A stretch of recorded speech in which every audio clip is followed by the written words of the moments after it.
kepada Allah Subhanahu wa taala atas segala limpahan nikmat, atas segala cucuran rahmat karunia yang begitu banyak. Mudah-mudahan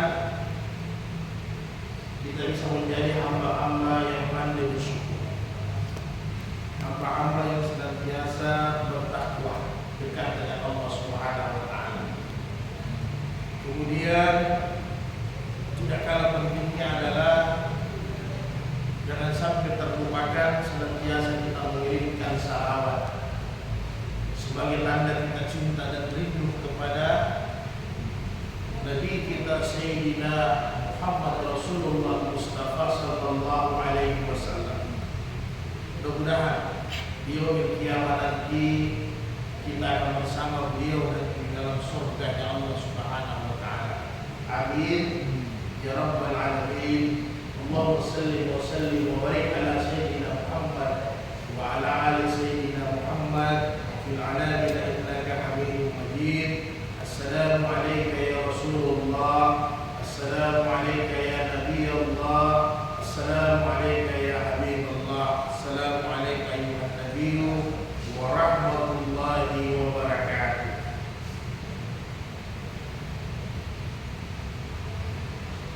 Saudaraku sekalian yang dirahmati Allah, mudah-mudahan hujan yang turun bersama kita ini adalah hujan rahmat dari Allah.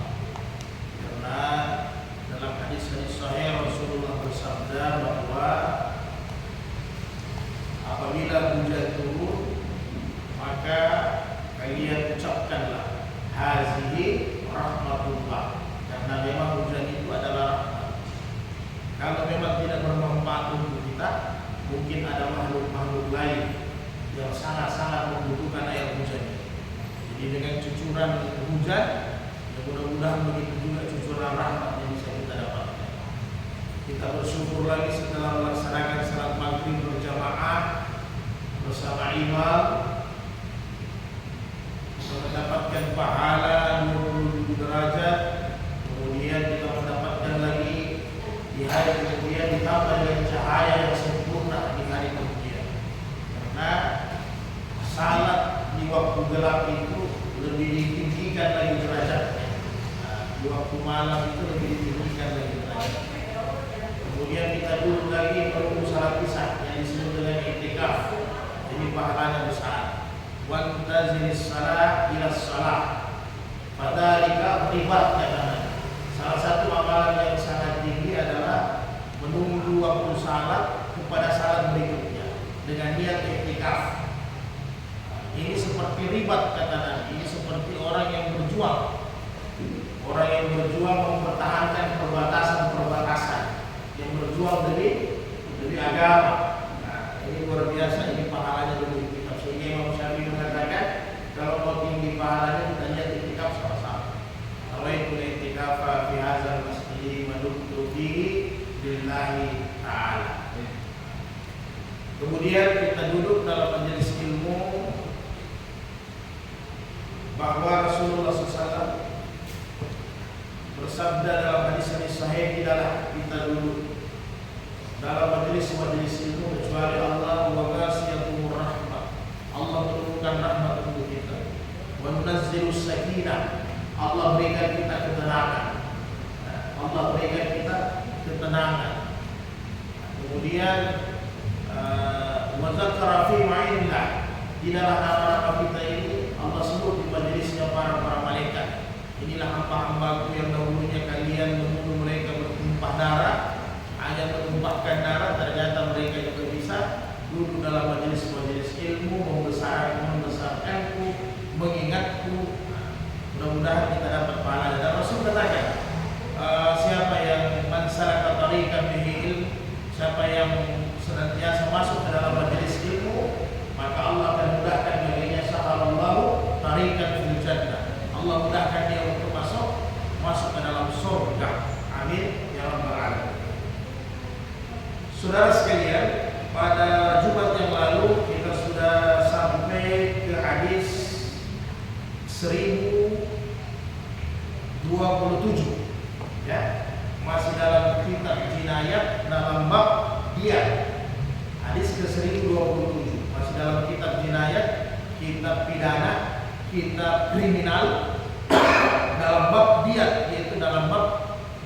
denda, mengganti daripada kisas.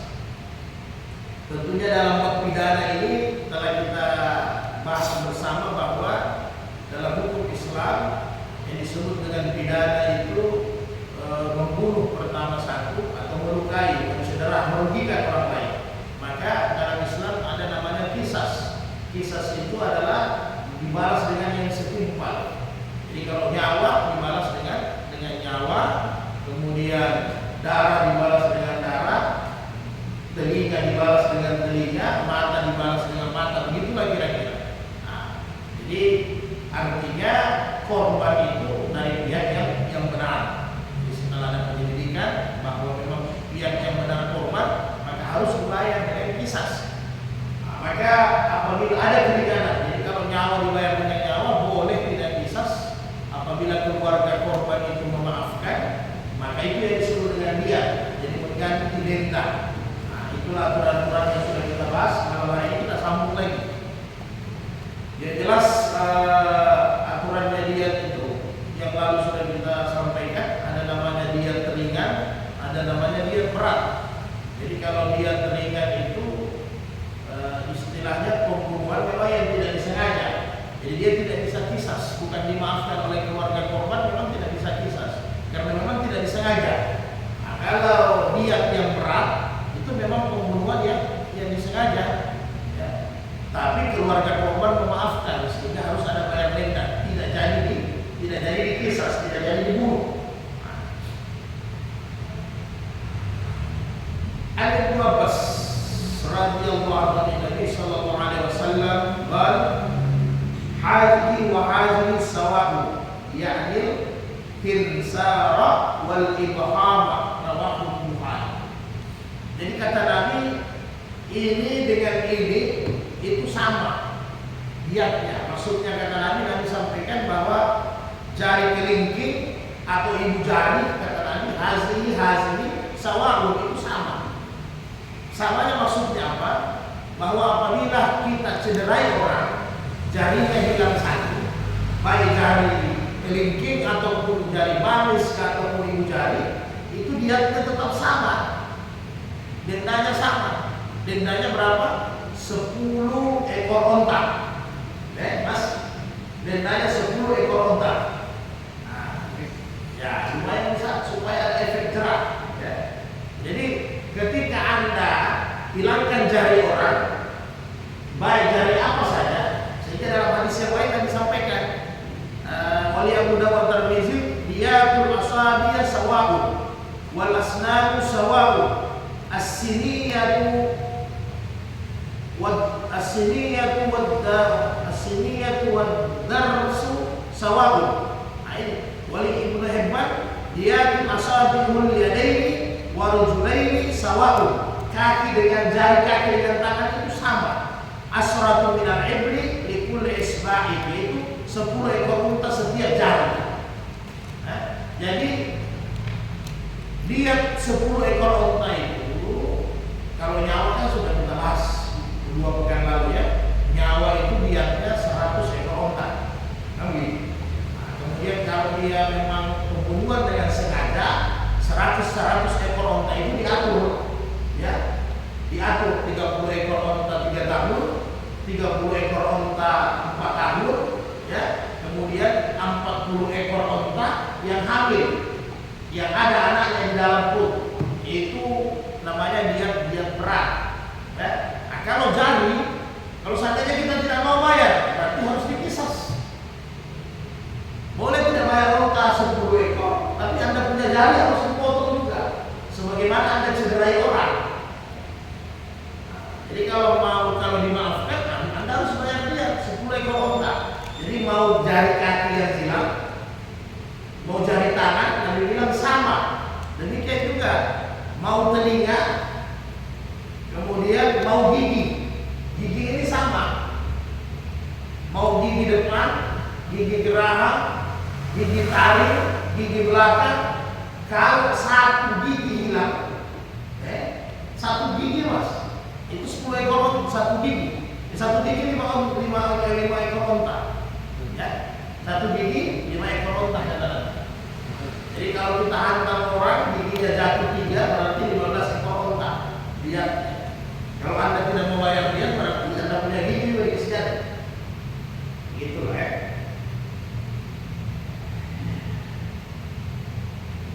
Jadi itu 10 ekor unta itu jari kaki maupun jari tangan. Kemudian gigi itu 5 ekor unta. Kemudian kalau luka itu sampai di tulang 5 ekor unta juga. Kemudian kalau patah tulang, kalau tulangnya orang patah itu 15 ekor unta. Lebih di atas lagi sedikit karena patah tulang. Kalau dalam hadis Nabi sampaikan wa an Amr bin Suwaid an abihi an jaddihi radhiyallahu anhu rafa'ahu qala. Ini dalam bab lain lagi ya. Ini bab malpraktek ya. Jadi yang jelas ketentuan dia nyawa 100 ekor unta, kemudian patah tulang 15 ekor unta, kemudian hilang jari kaki atau jari tangan itu 10 ekor unta, gigi 1, 5 ekor unta. Itu dia. Ya. Kemudian dalam bab ini masalah praktek ya. An Amr bin Suwaid an abihi an jaddihi radhiyallahu anhu rafa'ahu qala man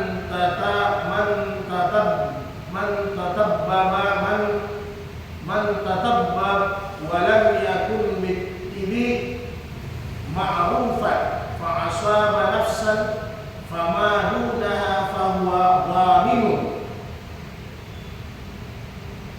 Jadi siapa yang tabib, dokter atau di bidangnya ya, tabib, dokter atau orang yang praktek kesehatan dan sebagainya, ini barang siapa yang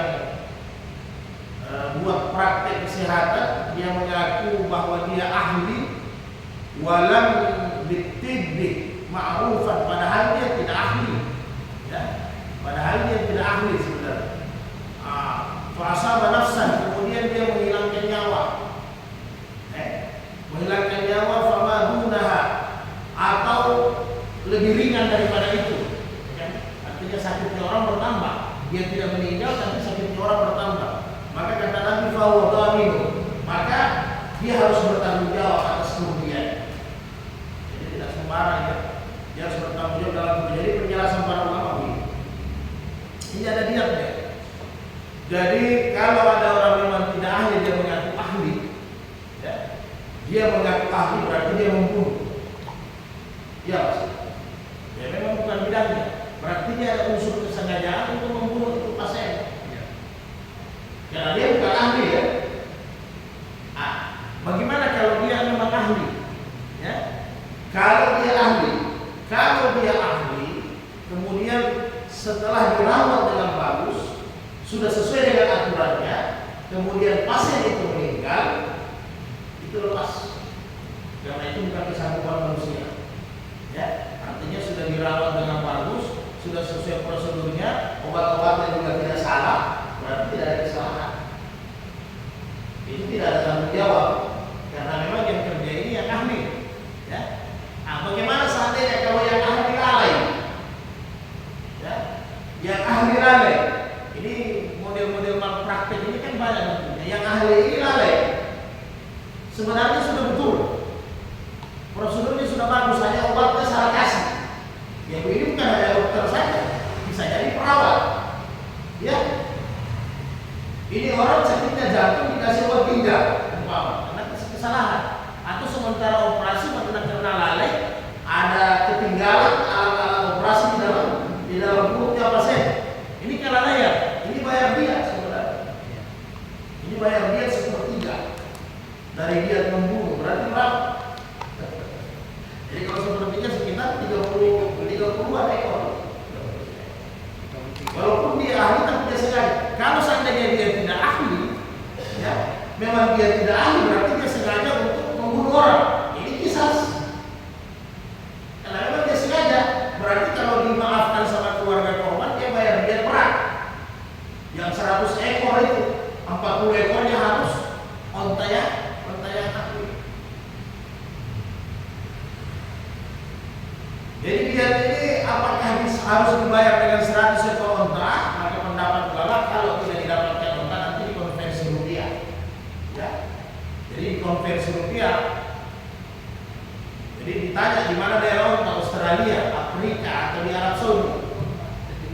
30 ekor yang umur 3 tahun berapa? Nah, itu dikonversi ke rupiah. Jadi tembusnya miliar, ya. Tembusnya miliar. Tembusnya miliar. Karena orang Indonesia yang lalu, tahun lalu kan 4,5 miliar ya dibayar dia yang di tenaga kerja Indonesia yang mau dipancung. Ini memang tembus miliar.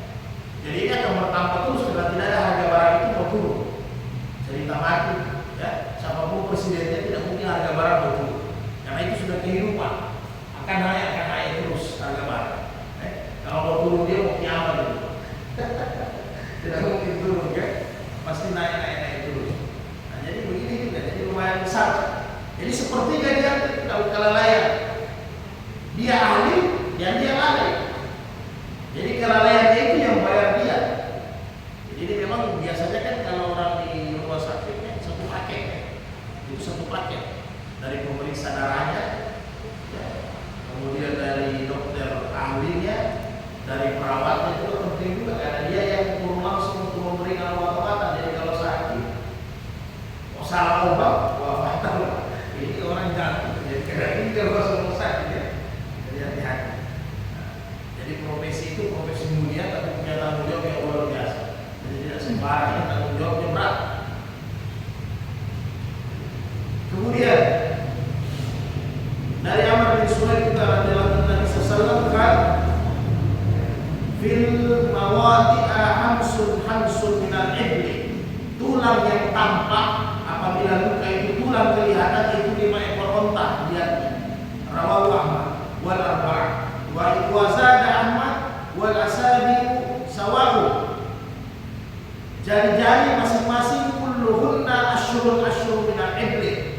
Wa sahihu Ibnu Huzaimah. Jadi jari-jari kaki ataupun tangan itu 10 ekor onta, ya. Ini pengulangan juga. Nah, ini membunuh orang yang non-muslim. Amr bin Sulaim radhiyallahu anhu kala Rasulullah aqlul ahadil zimmati nisfu akli. Nisfu aklil muslimin rawahu Ahmad wa arba'ah. Wa li lafza wa lafzun Abi Daud biyatun ahadin nisfu biyatun hurri. Nah, jadi kemudian ditambah lagi sama Imam An-Nasa'i ini berubah. Jadi kata Nabi bahwa dia ahli zimmah kalau kita bunuh orang non-muslim yang ada perjanjian, ya, zimmah ini orang yang ada perjanjian yang dilindungi, per pribadi ya. Nah, ini setengah daripada dia orang Islam, jadi 50 ekor. Begitu juga diatul ahadin nisfu diatul hurri. Diatnya muahad ini juga orang dalam perjanjian kaum muslim dengan negara, ya. Nah, itu kalau kita bunuh maka diatnya juga 50 ekor. Tapi kalau mereka korban tidak setuju, tidak mau diatnya, bunuh juga sama. Jadi walaupun kita non muslim yang dibunuh itu kisahnya sama berlaku. Yang penting yang membunuh itu salah, pelakunya itu salah, sudah jelas. Dibunuh juga, kita bunuh non muslim tidak mau, dalam hukum Tuhan itu sama. Menghilangkan nyawa orang, Anda harus menghilangkan nyawa. Nah, tapi kalau keluarganya memaafkan, maka diatnya setengah dari orang Islam yang dibunuh. Di situ saja bedanya. Tapi kisahnya sama, yaitu 50 ekor unta. Begitu juga kafir muahad. Jadi yang lalu kita sudah bahas. Orang non muslim ini ada namanya zimmi, ada namanya muahad, ada namanya harb, ya. Yang dua ini harus dijaga, tidak boleh diganggu. Selagi mereka tidak mengganggu karena mereka dalam perlindungan, ya. Kemudian yang harb ini memang orang non muslim yang menentang, yang mengganggu orang Islam. Nah, itu tidak boleh. Jadi tidak sembarang juga kita menumpahkan darah ini, tidak sembarang. Kecuali di medan peperangan ya silakan, ya. Itu pun di medan peperangan ada aturan-aturan, ya. Dan Nabi sudah jelaskan dalam hadis sahih, ada 3 manusia yang sangat dibenci sama Allah. Ya salah satunya orang yang membunuh orang yang sudah lemah. Jadi dalam medan pertempuran juga, kalau lawan musuh sudah bilang saya mengalah,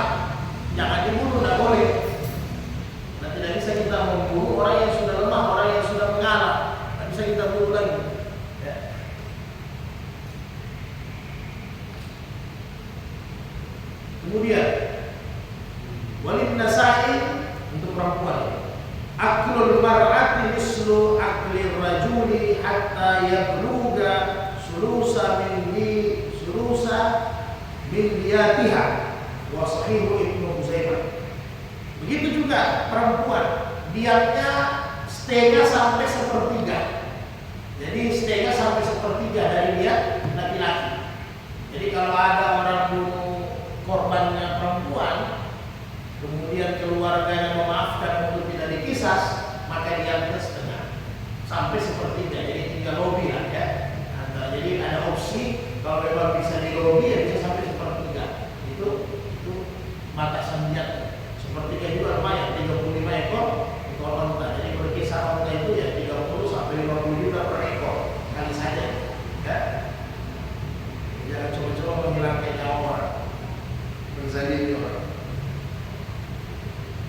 Kemudian masih diriwayatkan oleh Amr bin Suhaib radhiyallahu anhu kala Rasulullah SAW, aklu sibhil amdi mughalaz mislu akmil amdi wala yaqtal sahihu wa zalika an yanzu wasyaitan fatakuna bima bainan nasi fi ghairi sahinatin wala hamlin silahin. Jadi akhrajul Darqutni.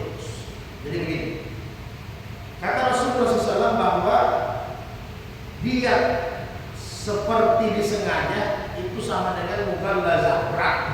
Ya, dia yang seperti disengaja. Jadi pembunuhan ada yang disengaja, ada yang seperti disengaja, ada yang memang tidak disengaja. Jadi yang disengaja ini itu sama. Jadi maksud dia seperti disengaja itu sama dengan bayar yang berat juga tadi 100 ekor unta dengan macam-macam 3 macam tadi. Ya. Tetapi kalau yang bedanya dia tidak kisas sebabnya. Jadi yang kisas ini membunuh dengan sengaja itu kisas. Ya. Membunuh dengan sengaja itu kisas. Berarti dibunuh juga kecuali ada pemaafan. Tetapi membunuh seperti disengaja itu tidak kisas. Ya, membunuh seperti disengaja itu tidak kisas. Tapi dia harus bayar dia. Dianya dia berat sama dengan dia membunuh dengan sengaja. Sama, tapi dia tidak kisas. Jadi membunuh yang seperti disengaja ini kira-kira dia memang bela diri, ya. Dia membela diri ataupun dia memang sama-sama berkelahi, ya kan? Kemudian dia tidak ada niat sama sekali. Kan nanti diuji di olah TKP-nya, ya, saksi TKP, kemudian nanti dicek semuanya bagaimana kebenarannya. Oh, ini posisi membunuh tidak disengaja, seperti disengaja, ya. Jadi ini membunuh memang sama sekali tidak disengaja. Ya, kalau tidak disengaja kita diserang, kita dirampok, ya, tiba-tiba kita melawan, mulai cerita. Atau ada lagi yang tidak disengaja sama sekali, itu tidak ada kisas, tidak ada dia. Apa ya, kadang tidak masuk akal. Kalau hukum itu kadang tidak masuk akal, ya. Umpamanya kita bersandar di pohon, tiba-tiba orang lewat, pohonnya runtuh, ya, itu tidak disengaja. Kira-kira begitu gambar. Itu memang kita tidak sengaja, ya. Jadi tidak ada kisas itu tidak ada kisas. Bahkan tidak ada niatnya. Kalau diputuskan pengadilan dia tidak bersalah, sama sekali lepas. Kalau dia diputuskan tidak bersalah, sama sekali lepas. Apalagi kalau saksi nyatakan memang dia yang disuruh itu memang salah, nanti bebas, ya. Tapi dia tidak dibunuh. Wazalika karena ada juga namanya karena dimasuki setan. Maksudnya tidak ada perencanaan. Jadi bukan pembunuhan berencana, ya. Tapi memang karena ada setan yang menghasut mereka berkelahi, terjadilah perkelahian, maka ada yang korban. Ada juga yang tidak disengaja, seperti disengaja, yaitu wala hamli silahi. Nanti dilihat di BAP si korban ini pakai senjata meninggal atau tidak. Jadi kalau dia tidak pakai senjata, kemudian mereka tidak bermusuhan sebelumnya, tidak ada dengki, tidak ada dendam, berarti memang tidak disengaja. Ya. Lain kalau pembunuhan pakai senjata, ada barang bukti, berarti memang mau membunuh, begitu. Jadi tiba-tiba pas dibunuh dipukul 1 kali mati. Karena dia tahu antara ajal dengan kekuatannya kurang beda-beda tipis, yang mana yang tepat. Memang mereka sudah bercabut atau dengan pukulan yang bersamaan tiba-tiba mati. Tapi pas diperiksa tidak ada senjata. Nah, diperiksa mereka tidak ada histori saling dendam atau memang ada dendam lama. Nah, ini memang berarti prosesnya memang kematiannya tidak disengaja.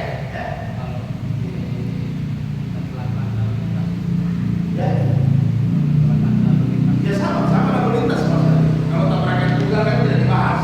Nah sekarang kalau tabrakan lalu lintas kan nanti tahu siapa yang salah, siapa yang benar. Nanti diolah TKP kan. Nah kalau memang Anda sengaja, apalagi memang setelah diselidiki, ada dendam, ya tabrak saja langsung. Itu jelas kisah. Nah kalau memang terjadi tiba-tiba sendiri disengaja, tapi memang kita tidak sengaja, karena memang kita menghindar, mungkin yang justru kita menghindar orang lain yang kita hambar, kan gitu. Nah, tiba-tiba meninggal, nah itu tidak kisah, itu kita bayar diat saja, ya. Nah, jadi begitu. Jadi kalau memang kan tetap nanti dicek langsung ya, nah, diselidiki, ada penyelidikan, yang mana modelnya ini apa disengaja atau tidak.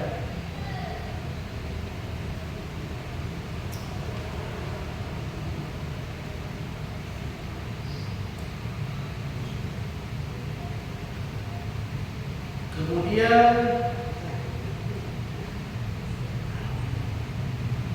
ada Ibnu Abbas radhiyallahu anhu qala rajulun rajulan ala ahdi Rasulullah. Pernah terjadi saling ada perburuan, seorang laki-laki membunuh seorang laki-laki di zaman Nabi. Faja'ala Nabi sallallahu diyatahu isni asyara alfan. Jadi pernah terjadi di zaman Nabi, seorang laki-laki membunuh laki-laki, maka Nabi minta dia serat 12.000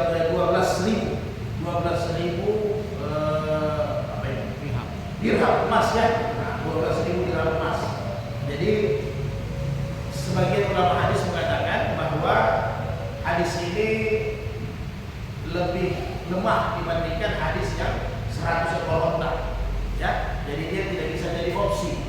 Jadi yang bisa itu mungkin kalau terjadi hal yang buntu, betul-betul yang korban, ya, dengan asabahnya, korban dengan keluarga yang berhak untuk membiayai tidak mampu sama sekali. Walaupun ini barang bisa dicicil, dia ini bisa dicicil. Nah, jadi kalau sudah tergantung lobby suka sama suka itu sir. Jadi kalau karena 12.000 ini hanya kalau sekarang sekitar 50 jutaan saja, ya, 12.000 dirham itu sekitar 50 jutaan. Jadi lebih kecil lagi. Nah, tetapi kalau keluarga korban memang mau aturan Islam, ya tidak boleh pakai ini, ya harus pakai 100 ekor onta itu, yang sekian miliar, 4,5 miliar ya. Habis dengan rumah-rumah itu mas ya. Kemudian hadis berikutnya, An Abi bin Suwata qala ataitu Nabi sallallahu, saya datang kepada Nabi wa ma yabni, dengan anak saya. Faqal, saya berkata, man hada, siapa ini? Nabi berkata, man hada, siapa itu yang saya bawa? Faqultu ibni, anak saya, washhadu bihi, dia jadi saksi untuk saya. Katanya, faqal amma innahu la yajri 'alaika wa la tajri 'alaihi, rawahu Nasai. Dan disahihkan oleh Ibnu Huzaimah dan Ibnu Jarud. Jadi ada seorang laki-laki, dia ada kasus, ya begitulah. Jadi setelah dia ada kasus, Nabi pasti butuh saksi, ya. Karena setiap ada kasus, apalagi urusan kriminal, butuh saksi. Selain barang bukti harus ada saksi. Maka orang ini datang, dia bawa saksinya anaknya sendiri. Jadi sampai dia punya siapa? Itu dengan siapa? Dengan saya punya anak, demi ada anak saya. Fasidu, jadi saksi untuk saya. Ya, ini mau jadi saksi, was adubi, jadi saksi untuk saya. Kata Nabi, ya tidak boleh dari keluarga dekat jadi saksi, karena kata Nabi, dia belum bisa berbuat dosa yang jadi tanggunganmu dan jadi tanggungannya. Jadi artinya tidak boleh saksi itu dari kerabat yang dekat, pasti dia bela lah, ya. Jadi pasti dia bela. Nah, jadi dicari saksi yang memang ya dan tidak ada kepentingan. Karena ditakuti pasti yang namanya saudara, pasti dia bela orang tuanya, dan mungkin dia tidak bela orang tuanya. Ya. Nah, jadi itu salah satu hukum pidana dalam peradilan, bahwa kalau memang ada saksi lain, ya jangan ambil saksi dari orang yang terdekat. Ini nanti jadi nepotisme ya, kongkali-kong jadinya. Jadi tidak diizinkan. Ya. Kami bilang jangan cari yang lain. Kira-kira demikian. Ini hadis terakhir, hadis ke 1024 dalam bab diat ya, dalam bab diat. Jadi mudah-mudahan kita bisa ingat-ingat saja. Artinya diat itu yang berat mughalazahnya, diat mughalazahnya adalah 100 ekor unta, 30 yang umur 4 tahun, 30 yang umur 5 tahun, 40 yang hamil, yang bunting. Nah, itu dia berat ya. Nah, nanti kalau dia ringan itu rata, tidak ada yang buntingnya. Nah, kemudian menghilangkan menyebabkan tulang patah, berarti 15 ekor unta. Misalnya dikalikan. Kemudian jari, baik jari kaki maupun jari tangan, itu diatnya sama. Satu jari sama dengan 10 ekor unta. Diatnya satu jari sama dengan 10 ekor unta. Mau jari kelingking, jari manis, ibu jari, jari telunjuk, sama. Begitu juga kaki. Mau ibu jari kaki, apa semua 10 ekor unta. Kemudian gigi, sinun. Jadi gigi ini satu gigi yang kita kasih jatuh, 5 ekor unta. Dua, mau gigi belakang, gigi depan, gigi taring, gigi geraham, pokoknya satu gigi jatuh, 5 ekor unta. Nah, kalau ente tidak mau bayar, ente punya gigi jatuh juga, kan kisah kan gitu. Nah, jadi hati-hati Pak. Jadi kalau berkelahi ente salah, ente hantam orang ente zalimi, 3 giginya jatuh, berarti 12 ekor unta. Nah, itu diatnya. Kemudian itu gigi 5 ekor unta ya, paling rendah ini. Nah, kemudian bagi yang malpraktek, ingat baik-baik. Jadi kalau memang dia tidak ahli, menjadi ahli, ya tadi sampaikan, tanggung jawab. Berarti dia harus bayar dia besar. Ya, kalau memang ada perencanaan dia racun, memang dia ingin bunuh, berarti kisas. Jadi kalau keluarga korban tidak maafkan, dipisas, dibunuh juga, diracun juga. Ya. Nah, kemudian kalau dia ahli, seperti tabib, dokter, dia memang ahli di bidangnya, tapi karena lalai. Kalau memang tidak lalai, kebetulan dikasih minum obat itu langsung mati, dan itu tepat penyelidikannya setelah di visum atau di apa, memang obatnya obat jantung, berarti aman. Itu sudah qadarullah ya, takdir. Nah, tapi kalau seandainya kelalaian salah obat, ya, nah ini salah obat, penyakit ginjal dikasih jadi penyakit empedu obatnya. Nah, jadi itu bayar dia 1/3. Ya, jadi sebenarnya ada tuntutan. Jadi orang-orang medis ini tidak gampang, Pak. Berat, mereka punya beban itu berat karena kasih obat-obat sampah gitu. Jadi dia itu 1/3. Kalau 1/3 kurang lebih 35 ekor onta. Ya, ya. 35 ekor onta. Daripada dia disuruh minum obat ginjal, ya, standar 1 ekor onta sudah onta yang 2 tahun itu 30 juta. Kalau onta yang 4-5 tahun itu sampai 50 juta 1 ekor. Nah, dikali saja. Kemudian kita mau masuk ke bab berikutnya. Ini ada 2 hadis saja ini, yaitu bab dakwah dami wal qasamati, yaitu keluarga korban menuntut darah, maksudnya penuntutan korban mati, wal qasamati dengan sumpah. Nah, ini penting. Lalu sumpah itu sudah kita bahas ya. Kalau sumpah ini berbeda sumpahnya lagi ya, karena ini sumpah kriminal ya. Nah, jadi Islam tidak kenal sumpah kosong, tidak dikenal sumpah kosong. Jadi sumpah yang biasa yang kita kenal biasanya ada kata-kata wallah, billah, tallahi. Ini jangan sembarang pakai. Ada namanya sumpah logwi, logwawi. Sumpah logwi itu sumpah ucapan itu tidak ada masalah. Misalnya dia demi Allah saya makan nasi, itu tidak perlu pakai demi Allah sebenarnya. Jadi tidak semua kata-kata demi Allah itu masuk sumpah dalam hukum, ya. Tidak semua. Jadi demi Allah saya naik mobil, ya memang itu naik mobil, kenapa pakai demi Allah? Nggak usah sebenarnya kan. Nah, yang disebut dengan sumpah yang berat dosanya itu demi Allah, ya. Demi Allah saya akan lakukan ini, umpama tiba-tiba dia hianat. Nah, ini yang dosa. Ini yang bayar kafarah. Tapi ada lagi yang dosa besar, pada sumpah palsu. Nah, kalau sumpah palsu ini dosanya besar. Ini masuk dalam dosa besar, ini sumpah palsu. Kalau sumpah kafarah itu nanti dilihat yang Maidah ayat 89. Umpamanya demi Allah saya pasti lakukan itu, tiba-tiba dia tidak lakukan, maka dia harus bayar kafarah. Kafarahnya itu memberi makan 10 orang miskin, memberi pakaian, membebaskan budak, ya, satu orang budak. Kalau tidak mampu maka puasa 3 hari. Ini sumpah biasa, ya. Jadi yang sering pakai kata-kata wallah, billah, hati-hati. Itu kalau tidak betul ente laksanakan puasa 3 hari. Tapi kalau sumpah palsu itu dosa besar, ya. Nah, jadi ini sumpahnya seperti ini. Ini hadisnya panjang. Hadis Sahal bin Abi Hatmah radhiyallahu anhu an rijali min kaburain qaumihi an Abdullah bin Sahal. Jadi kisahnya panjang. Jadi yang meninggal ini Abdullah bin Sahal yang meninggal. Abdullah bin Sahal ini punya sahabat dengan saudara, ada namanya saudaranya Abdurrahman bin Sahal, sahabatnya yang kembar, ya. Kembar Muhaisa bin Mas'ud, Muhaisa bin Mas'ud. Muhaisa dengan Waisa, Muhaisa dengan Waisya, Waisa, Muhaisa dengan Waisa, dengan Abdurrahman bin Sa'ad. Jadi yang meninggal ini Abdullah bin Sa'ad.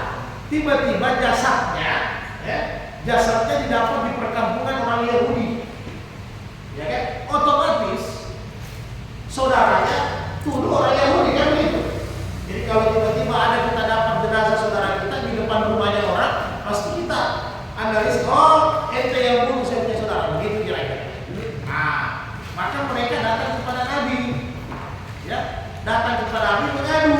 Ini istilahnya pengaduan ini praduga tak bersalah karena tidak ada saksi, ya, tidak ada saksi. Jadi praduga dia, jadi tidak ada saksi, makanya datang sama Nabi. Jadi Nabi sampaikan ada saksi, tidak ada. Nah, ini repot. Kenapa kau tahu dia dibunuh sama orang Yahudi?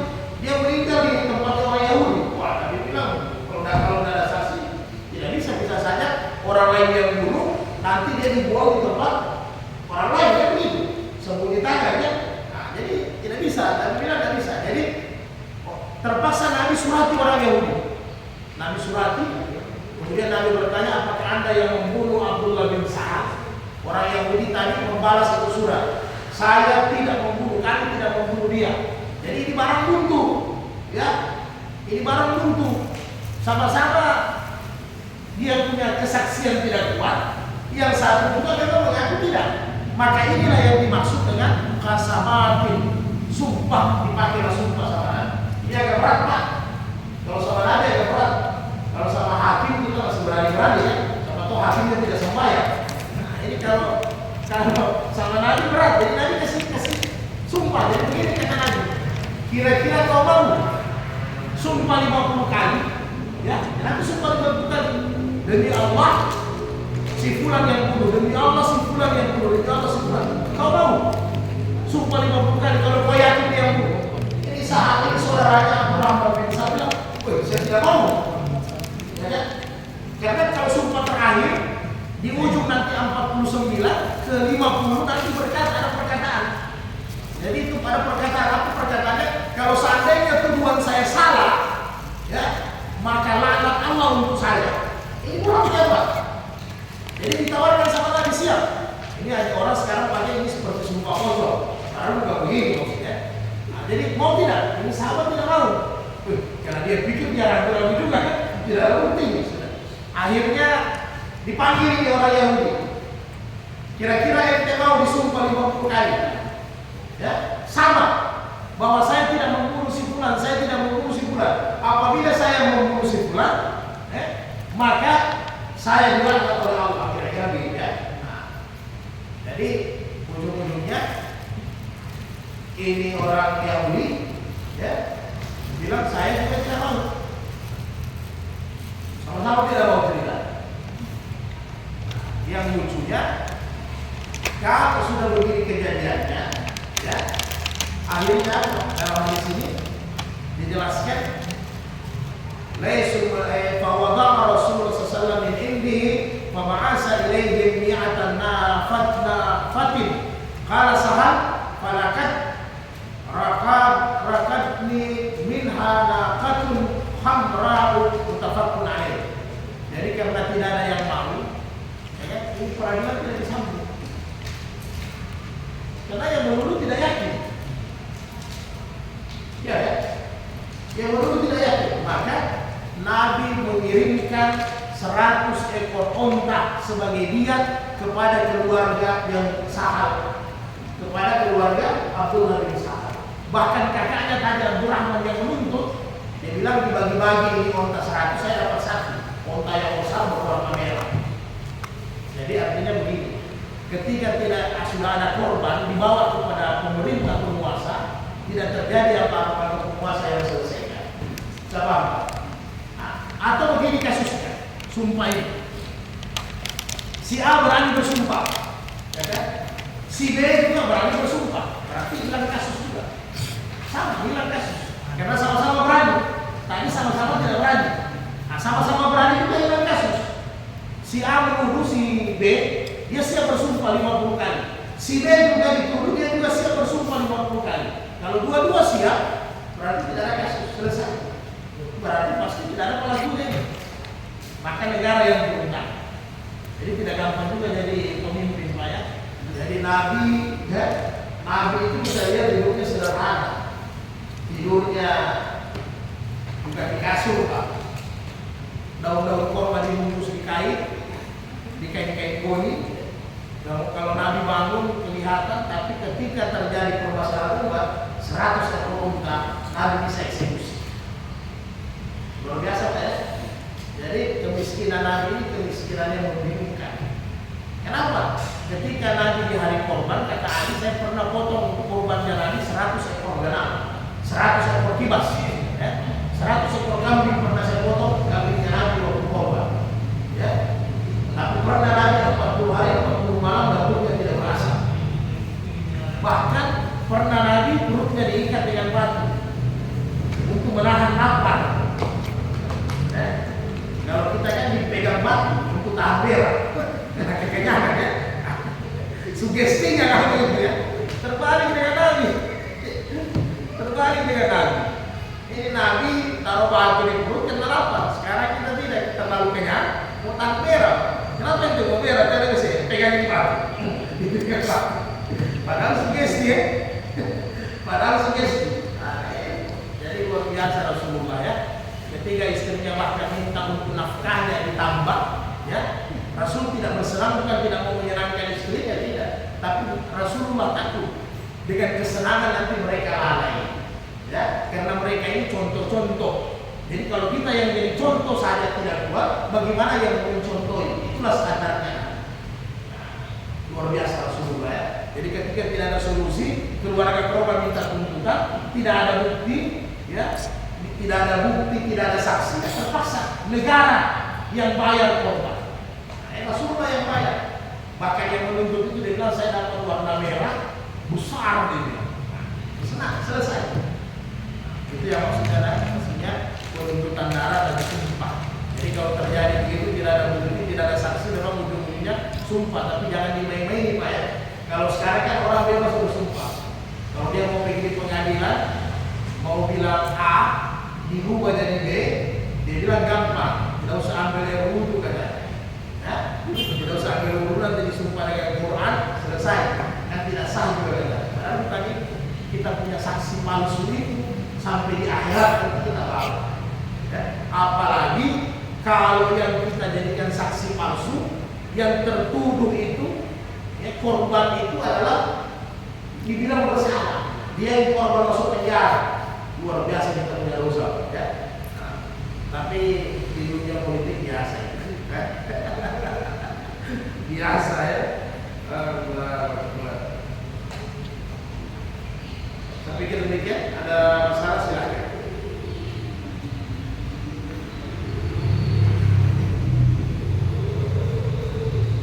Ini Pak, seandainya ada pencuri dalam rumah kita, tapi memang kita mau niat membunuh, kita mau bunuh dia, apa dapat kisah apa tidak kita? Bayar diat atau bagaimana? Kita bunuh itu pencuri dalam rumah, memang kita mau niat membunuh memang. Bukan niat membunuh. Tidak, karena kita kan sudah meresahkan dia. Ya, tapi memang kita mau niat membunuh memang. Ya itu masuk dalam dendam. Dendam itu. Tidak, itu apa termasuk dapat diat atau bagaimana? Sekarang dia kalau masuk di rumah ente, kemudian ente mau diminta harta, kemudian ente tidak mau dia membunuh, kita melawan, ya itu jelas kita bukan pembunuhan disengaja, ya. Karena dia, tapi yang jelas kalau dia masuk rumah kita, sebenarnya kalau dia belum ambil barang-barang ini kan harus tanya dulu. Masa ente mau langsung main bunuh kan? Namanya kalau Ada masuk juga orang prinsip begini, kalau lambat saya bunuh dia bunuh saya, kan begitu. Nah, tapi yang jelas kalau memang ya Anda yakin bahwa itu adalah perampok, ya apa ya, pencuri kan agak beda dengan perampok ya. Kalau pencuri hanya ambil barang, kalau perampok itu nyawa bisa dikasih melayang. Ya, memang Anda posisi dalam bela diri, ya paling Anda dalam posisi ya membunuh seperti disengaja, ya karena Anda belum diserang sebenarnya. Kecuali kita sudah diserang, mau tidak mau, bahkan ada jaminan dari Nabi, orang yang mempertahankan